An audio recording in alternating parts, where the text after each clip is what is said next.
Hey, welcome back to another episode of Reminisce with Rosie. I said I was going to make this an annual thing. I had to watch last year's video of me doing this, so hopefully I'm going to get this up by the 31st, like I did last year. That way it can be like a recurring thing, but we'll see. So let's start off strong with talking about the total of things that we had this year. We had a total of 15 new horse coats, 6 new horses, and 9 bazaars. This last Wednesday was the final bazaar of this year. And I don't think I needed to make a video on it because there was no horses on the bazaar that I wanted to get. So this may not be 100% accurate because I may be missing a couple of things, but I'll try to remember every single thing. So starting off the year really strong, we had our first Trail of Wonderlust, a brand new trailblazing track with items that are Western set inspired. Next, we got our first brand new horse, which is the Corello, which I'm still probably to this day saying it wrong, but who cares? I'm going to call it Crayola at this point. Love the coat variations. It was a little odd considering that this was the first horse that I've seen with like a long body, I guess. Like the length was longer than an average like horse that I've seen on this game.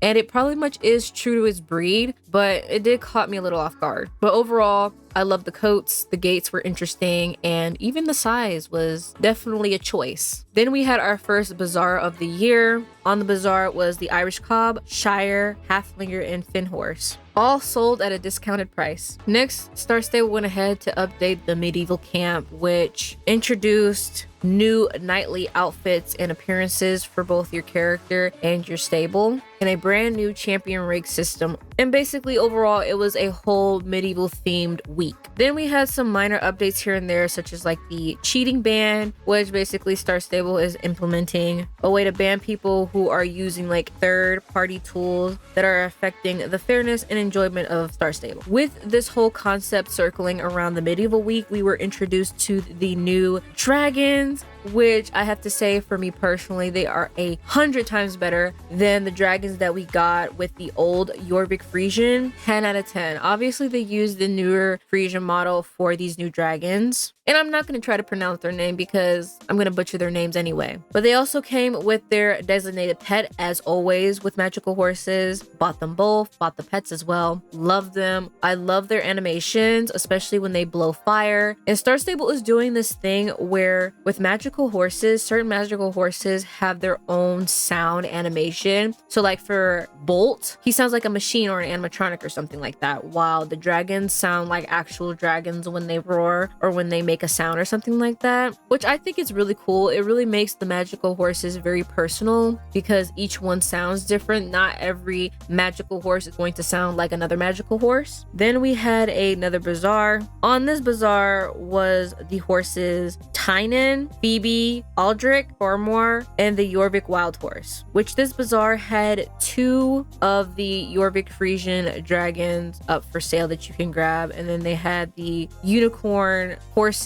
from Hollow Woods. Then we had another Trailblazer, which was the Triumphant Trailblazer, which had a full set for both horses and riders with navy coloring, and it was inspired by elite equestrians. And this was the week that we had to say our final goodbyes to the Winfells and the Nixies, permanently removed from the game. So if you didn't get them then, you snooze, you lose. Next up, we had the Hanoverians with a bunch of different coats that it came with. I love this animation. Like, I'm using the word love, but I genuinely love this horse. The coats were phenomenal. The gaits were splendid, especially that jump. If you've seen my video of reviewing the Hanoverians, you know that jump. I still talk about it to this day. That jump was so smooth. I don't know how to explain it. Like, it's just, it looks beautiful and graceful. The Gen 3 new and improved Hanoverians are sold at Jorvik Stables. Then we had another bazaar. Like, Star Stable has been handing out these bazaars like candy. On this bazaar, we had the Lippes Honor, the English Thoroughbred, and the Dutch Warm Blood. And this was obviously the last week of the Trailblazing track. Up next, which is my personal favorite, the Equestrian Festival. Every year, the Equestrian Festival brings something new. I don't know how to describe it. Like, I guess it brings like some sort of homey feel to me because it's just like, this is not like a regular holiday like Christmas or Halloween. This is like an in-game kind of event that a lot of people can participate in. And that's why I feel like there's a lot more things to do and activities for the players to do and enjoy in the game. As with every equestrian festival, we have our same quest every year, except they added a couple of more extended quests to the already existing quests that we have from the equestrian festival. The Baroness also arrived with a new task that we can go ahead and do and enjoy. And this equestrian festival brought 4 new horse coat variations of the Dutch Warmbloods and the new Hanoverians.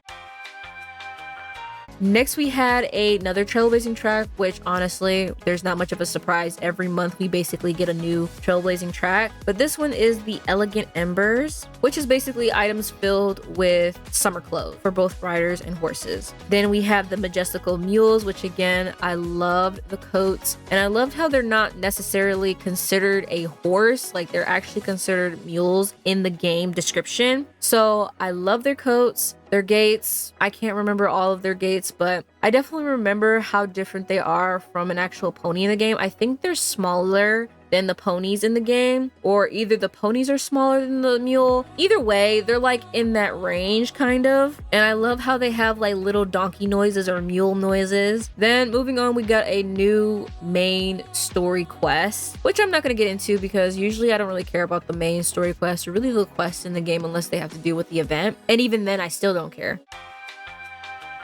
Which again, I'm very curious when this main story will end. Like, I know Star Stable said somewhere that they're trying to wrap it up as quickly as possible, but I'm not sure how well that's going. Next, we also had a bonus bazaar, which I'm assuming was just random. On the bazaar was the Belgian Warmblood, the Irish Cob, and the Gotland Pony, along with some whimsical outfits to go for your rider and your horse. Next up was the Summer Festival, which introduced new magical horses along with their pets. The Rainbow Trail returns, which is basically a trail ride around Moorland or something like that to Fort Pinta. And it was just the whole thing in game. You got new summer clothes as well, and a whole new task board and system. I can't remember if this is supposed to replace the Rainbow Festival or the Midsummer Festival. One of those two. I think they were trying to combine both because this was around June, close to July. So I'm guessing that this was a replacement for Cloud Kingdom. So I don't think Cloud Kingdom is ever making a return,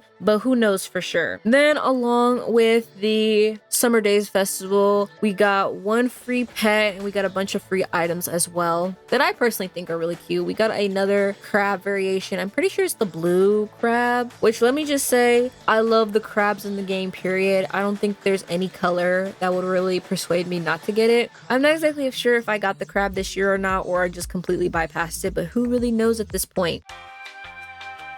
Moving on, we have a new trailblazing track, Walking Through the Wilderness. And this trailblazing track set is filled with anyone who wants to explore nature with their trusty steed, which I really do like the items from this trailblazing track, I must say. Not everything in this trailblazing track was my personal favorite, but there's definitely a couple of pieces in every trailblazing track that I like. Moving on, the newest addition was the Jorvik Mountain Horse. Their build definitely reminds me of the Percheron in a way, but not in a bad way. I feel like a mix of the Percheron and the Pasolfinos, but not in a bad way. We also got new manes and tails for this new horse. With every new horse that we get in the game, we get brand new mane and tails for them, specifically dedicated to that horse breed. I loved most of the coats. There's just one coat that I'm still waiting for to be on the bazaar. So hopefully when that horse coat gets on the bazaar, I'll get it. But this horse has a very special place in my heart. Next up is Camp Western. And with this, we get a brand new quest with Jasper and Dorothy having a pumpkin standoff, which is basically you're picking either Jasper or Dorothy to help grow their pumpkin, and I think at the end you get some sort of prize. We're also joined by 2 new coat variations of the mules and 1 coat variation of the Mustang. We get another bazaar, and on this bazaar was the American Saddlebred, the American Paint Horse, and the Appaloosa. Moving on, we get another trailblazing track called the Bountiful Harvest, and this trailblazing track is filled with cozy red, green, and blue outfits, which unfortunately I was unable to get the jacket from this trailblazer, which I really wanted. I thought it was really cute. It was giving very like granny vibes, and it kind of reminded me of Miss Holdsworth down at Moorland. That's just her whole vibe for me. And I thought that whole trailblazing track set was really sweet and pretty, but I wasn't actively playing every single day, so I definitely missed out on that.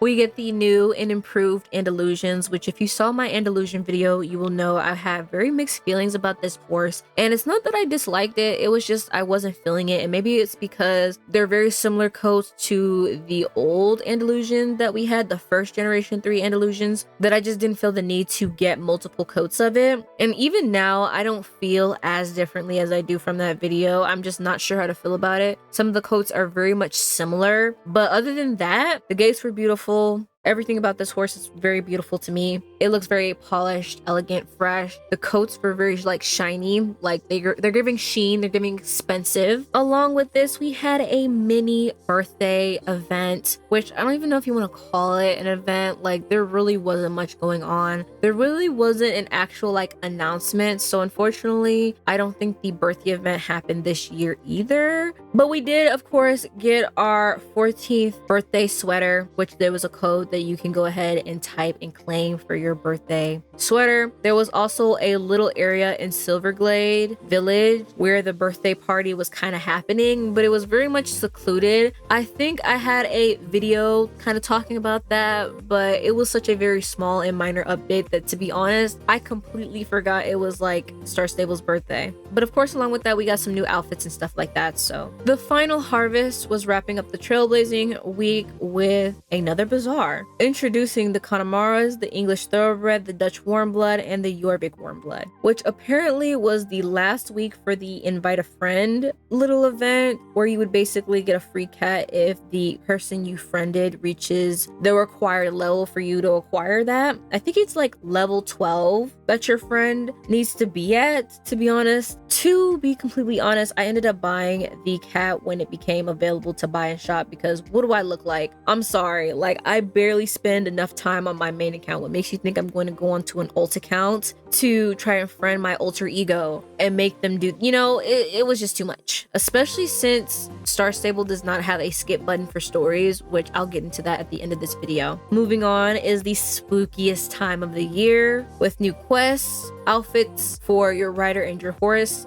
2 new magical horses and their pets. We have all of the Halloween races from last year. We even got an updated version of the Cauldron, which is basically finding materials around the map of Yorvik and even in Galloper's Keep, which all together combined makes a certain outfit or a certain piece of the outfit. And towards the end of the final week, you're rewarded with a black cat, 2 new spooky free pets that you can go ahead and get during the haunted trail ride. The festive fits weren't my personal favorite, but when is any outfit my personal favorite? There's always bits and pieces of a set that I like. But this year's set for the vampire horse, I forgot the name, wasn't my particular favorite. Like there was no part of that set that I liked. Probably the shoes, but I don't even think I got the shoes. Everything really did feel tailor-made to that horse, which is basically the point. Every time we get a magical horse, there's always like a matching like animal and a matching set to go along with it.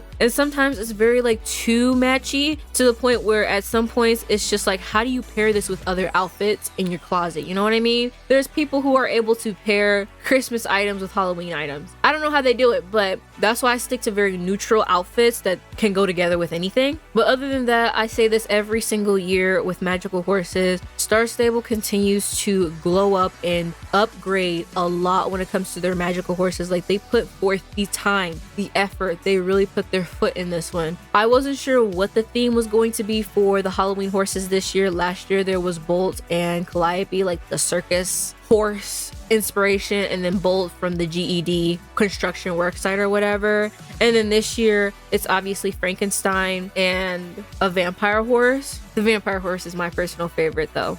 But before we say goodbye to Galloper's Keep and the spooky Halloween, we get another bazaar with the Cell Says, the Welsh Pony, and the Mawari. We also get a brand new rain gear set, which is just like a yellow and red rain outfit, which I guess it's okay. I like the hats. We get another trailblazing track called Time for Movie Magic. And in this trailblazing track, we get fancy outfits of black and gold. We also get another bazaar. On this bazaar, the Knapstruppers, the Clydesdales, the Ackletech, and the Fjord. Moving on to the final brand new horse breed that we got this year, the Black Forest horse, which if you've seen my video, I couldn't even tell if this was a brand new horse or not. Like, I genuinely was so confused. We didn't get any spoilers. We didn't get anything. Like, the only thing we saw were the official videos on Star Stable's YouTube channel of the horse coats and the horses, and even then I was still so confused. Like, I was not expecting these horses at all. Like, I was confused in the video because I'm like, are these brand new horses or are they a variation of a different horse? And the reason why I was so confused so much is because Star Stable does this thing where when it comes to magical horses and such, they name the magical horses different from the actual horse breed. So when you have a horse breed in the game called the Pasolfinos, for example, and then you have the Hollowwoods unicorn horses, instead of them being called a Pasolfino, they're called Phoebe or whatever their names are. So that's why I was genuinely confused, but I should have gotten the hint when they didn't look like any other horses in the game and they were called the Black Forest horse. But they do remind me of they definitely remind me of the Ardennes and the New Yorkers. Moving in is the return of H&M All In, along with his counterpart, sister, whatever, H&M Indiana, which you can still buy these horses now. A couple of years ago, H&M All In had retired in real life, therefore it retired in the game. So it's nice to see a comeback of H&M All In. So for the people who didn't get H&M All In before he retired, like last year or whatever, can now get him and his sister. And along with H&M All In and H&M Indiana, we got new sets and stuff like that. Next, we got retrofitted tack sets for updated horses. We also got pasture filtering, so it makes it easier to navigate all the horses in our pasture. And we also have increased hair and makeup storage. We also get another bazaar here, and on the bazaar we get a Frisian, Morgan, Pentabian, and Arabian. Moving on, in the beginning of December, we get another bazaar.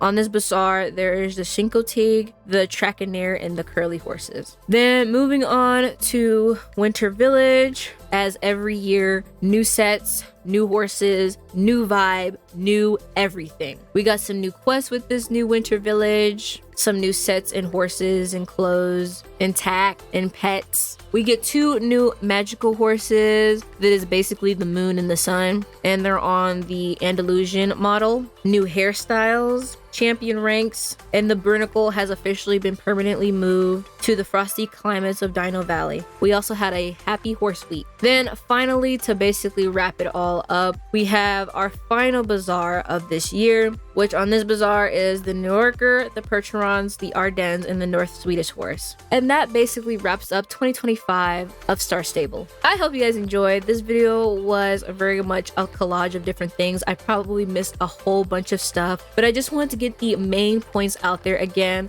this may not be 100% accurate, but these are just bits and pieces of this year that I wanted to reminisce about and remember before we move on to 2026. Oh my gosh, it just feels like just yesterday we were in 2024 and now we're gonna wrap up 2025. So again, let me know down below what was your favorite part of SSO 2025 and what you're looking forward to in SSO 2026. What was your favorite part about this year? What was your favorite horses of this year? Any tag sets, any trailblazing track that was your favorite? Any horses on the bazaar that you got? I'm curious, I want to know. And I don't want to forget, I want to go ahead and talk about what I hope to see in 2026. There was a lot of stuff that I didn't get to see in 2025. So hopefully in 2026, new year, new beginnings, so fresh start. I want to see a skip button. Okay, I'm sorry, but for new players, the story already doesn't make sense. The story is so out of order at this point that having a skip button is very much a requirement at this point,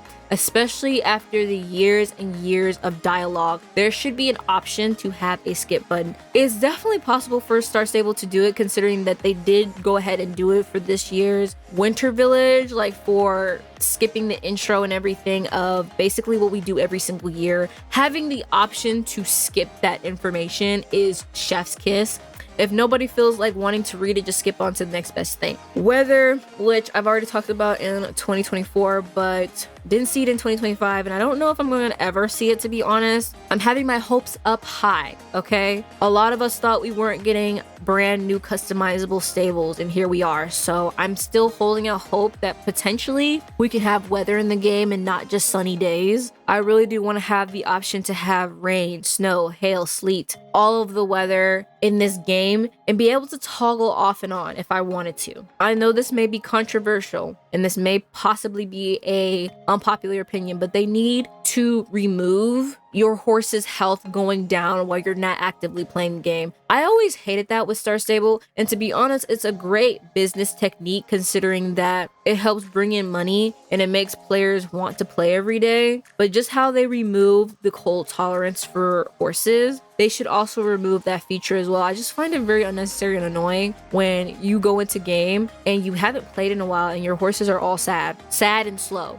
I don't care if my horses are sad, but the second they start getting slow, that becomes an issue. When I'm trying to do championships, not that I do them anyway, or races, I want my horse to be at its top tier level. And I wish I didn't have to actively be in the game and play the game to actually take care of my virtual horse. Like, there should be no reason why I have to spend every day of my living, breathing second taking care of a virtual horse. And I have multiple horses, unless they're in the pasture. And I don't think that makes much of a difference. They're still pretty much sad even in the pasture. If they are put in the pasture, they should automatically be taken care of, which is another thing that needs to be in 2026. If your horses are in the pasture, they should already be happy. They should already be 100%. I don't understand why they aren't, or just freeze it to where they don't necessarily get sad or happy. Like, freeze it at whatever it's currently at. I don't know, like there's ways that Star Stable can implement this, and they really need to start doing it. Another thing that I wish to see in 2026 is obviously the Cloud Kingdom, Rainbow Festival, all that stuff. I do kind of miss the old events that we would get in the game, and I see that Star Stable is trying to replace the old events with newer ones, and I have to say, I have to give them props. A great example of this was the Summer Days Festival, which basically kind of replaced Midsummer in a way and the Cloud Kingdom. But I do miss Cloud Kingdom. I want that back. I'm not gonna lie. I miss that realm. In 2026, I'm also hoping that the main story quest will wrap up. Not because I want the story to end, but there's not much story left to tell. At this point, like I said, the main story doesn't even make sense as much anymore as it used to be. And there's just so much new added mechanics to it that I'm just like, when is it over? You know? And plus, I'm trying to finish everything so that way I can level up my character. One last thing for 2026 that I want to see is the birthday event. I don't want to see no half-seas. I don't want to see like, oh, we made a little section of a certain area, the birthday event or the rainbow event or something like that. No, like, I want the whole event back, okay? I'm greedy like that. The whole entire event needs to come back, or just don't come back at all. You know what I mean? And with that being said, that's going to wrap up my predictions and hopes for 2026 of Star Stable. Thank you guys so much for watching. I hope you guys enjoyed, and I will see you guys all again in 2026. Bye-bye.